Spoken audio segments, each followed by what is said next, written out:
북한과의 신뢰 구축과 대화를 위해 흡수 통일 의지가 없음을 거듭 표명해왔던 역대 정부의 노력을 물거품으로 만들었습니다.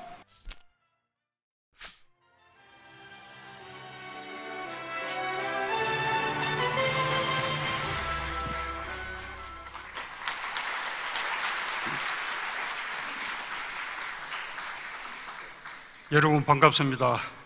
어제 광주에 이어 오늘 이곳 전남에서 다시 만나게 되어 더욱 기쁩니다.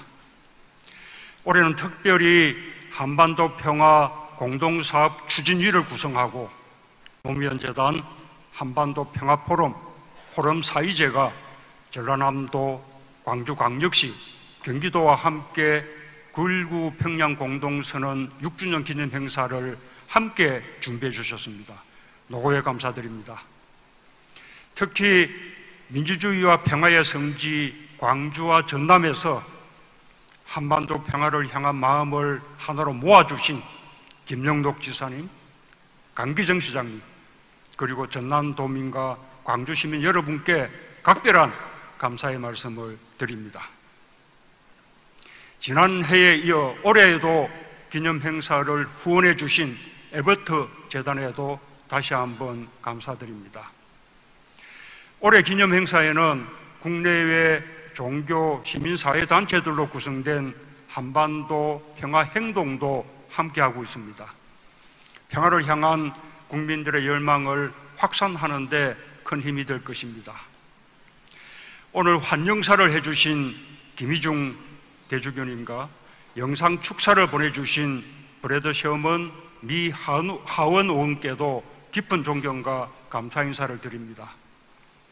한반도 평화를 위한 대주교님의 기도와 헌신은 우리에게 많은 가르침과 용기를 주고 있습니다.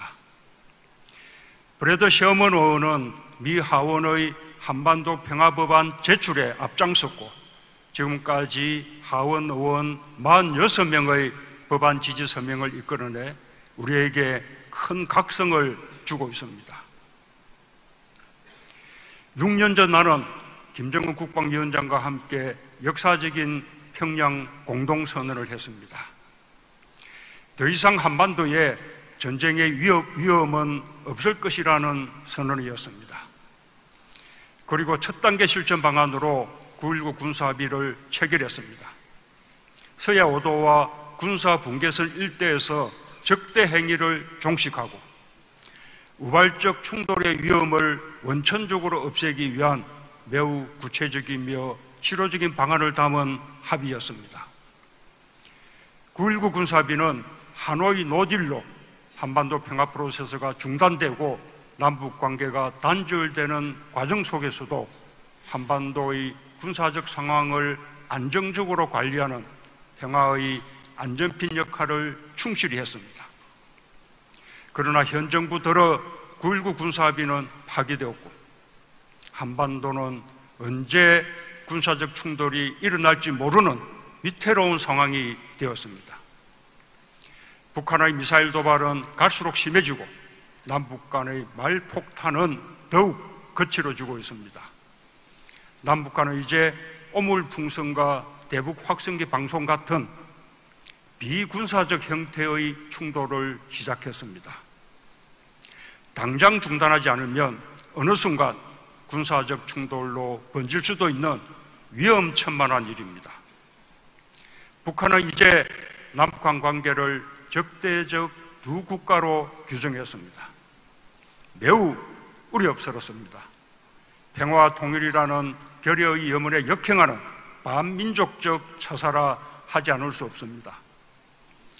정부의 대응은 상황을 더욱 악화시키고 있습니다. 힘에 의한 평화만을 외치며 대화를 포기하고 자유의 북진을 주장하며 사실상 흡수통일 의지를 지력함으로써 북한과의 신뢰 구축과 대화를 위해 흡수통일 의지가 없음을 거듭 표명해왔던 역대 정부의 노력을 물거품으로 만들었습니다.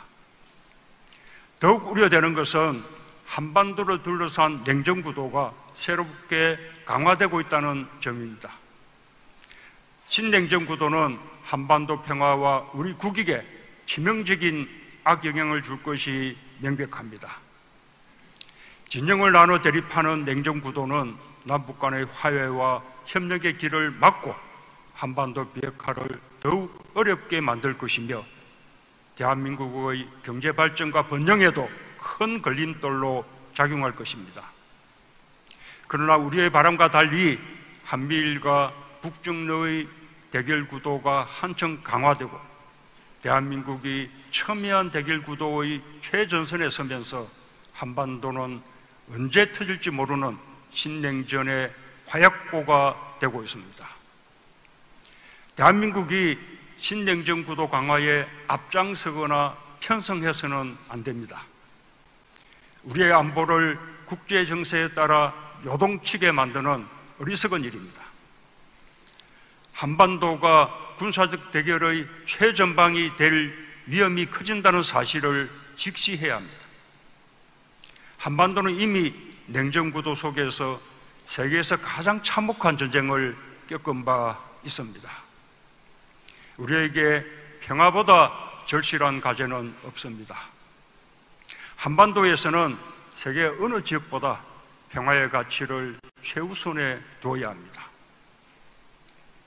편중 외교를 탈피하고 국익을 앞세우는 균형 외교로 스스로 평화의 길을 찾고 더 나아가 평화의 중재자가 되어야 합니다.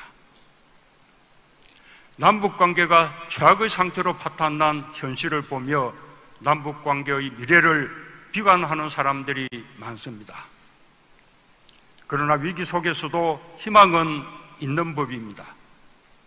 나는 2017년 독일 퀘르버 재단 연설에서 한반도 평화 프로세스를 위한 4대 실천 방안을 제시했습니다. 이산가족 상봉 재개, 북한의 평창 동계올림픽 참가, 군사분계선에서 적대행위 중단, 그리고 남북 정상회담이 그것이었습니다. 그때도 북한의 핵과 미사일 도발과 북미 간의 험악한 말폭탄으로 한반도의 긴장이 극도로 고조되었고 전쟁의 먹구름이 가득했습니다. 모두가 미래를 비관하고 있을 때 나는 평화에 대한 확고한 신념과 의지를 가졌고 기회를 기다리며 평화 프로세스를 착실히 준비하고 실천했습니다. 그 결과 많은 사람이 몽상처럼 여겼던 4대 실천 방안을 1년 안에 모두 실현할 수 있었습니다. 결코 우연히 이루어진 것이 아닙니다. 오직 평화만 보고 역대 정부의 대북 정책들을 발전시키면서 이어나간 의지와 노력이 만들어낸 것입니다. 2018년 우리는 한반도 평화의 정상까지 오르지 못했지만 정상으로 가는 길을 보았습니다. 어느 정부든 다시 노력이 이어진다면 그때는 정상에 오를 수 있을 것이라 믿습니다. 북한과 대화하고자 했던 역대 정부의 노력들은 그 하나하나가 평화로 가는 과정이었습니다. 그 과정이 때로는 지금처럼 끊어지기도 하지만 그러나 우리가 한반도 평화를 향한 의지와 노력을 꺾지 않는다면 반드시 다시 이어질 것입니다. 1972년 7.4 남북 공동성명, 1991년 남북 기본합의서, 2000년 6.15 남북 공동성명, 2007년 14 남북 정상선언, 2018년 판문점 선언과 평양 공동선언은 모두 적대와 위기의 세월을 뛰어넘으며 이어져 온 것입니다.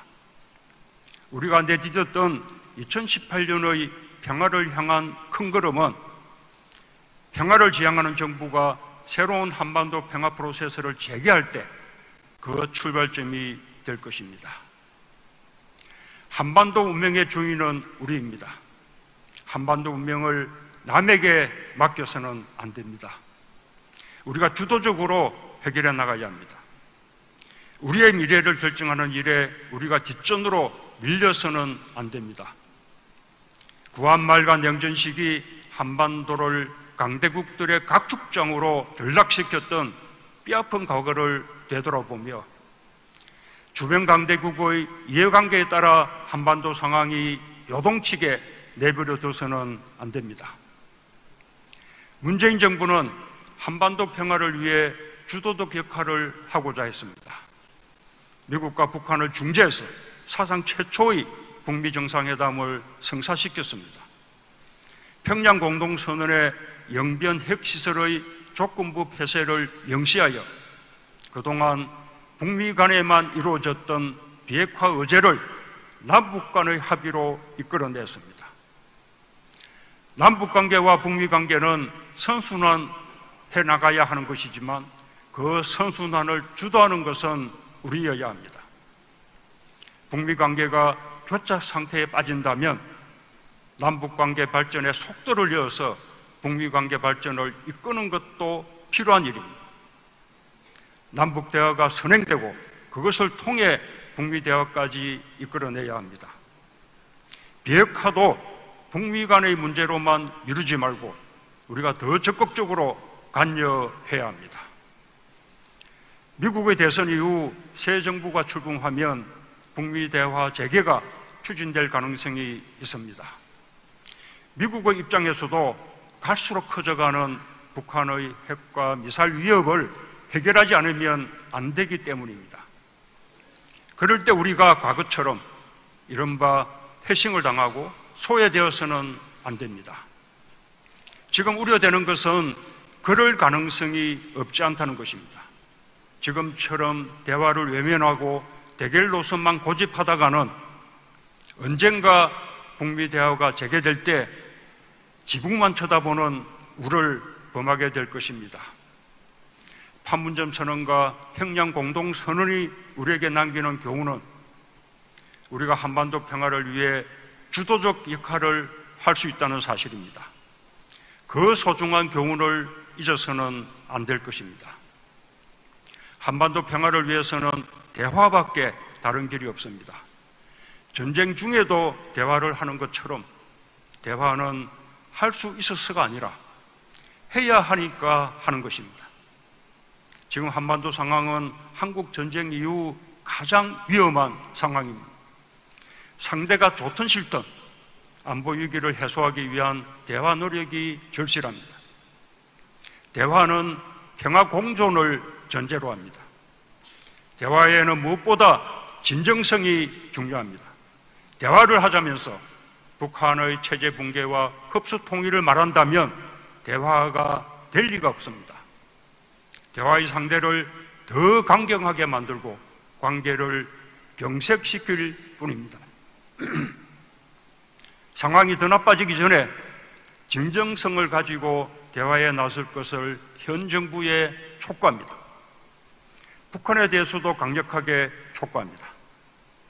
다시 핵에 매달리고 대결을 외치며 과거로 회귀하는 것은 무모하고 위험합니다. 국제사회 고립을 더욱 깊게 만들 뿐입니다. 하루속히 대화의 장으로 돌아와야 합니다.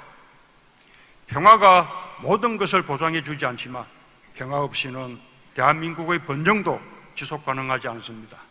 북한도 마찬가지일 것입니다.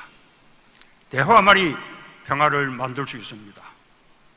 북한의 핵과 미사일이 더 고도화되고 한반도 평화의 길이 더 험난해진 것도 사실입니다. 비핵화의 해법을 새롭게 강구하고 평화 프로세스도 다시 설계해야 할지 모릅니다.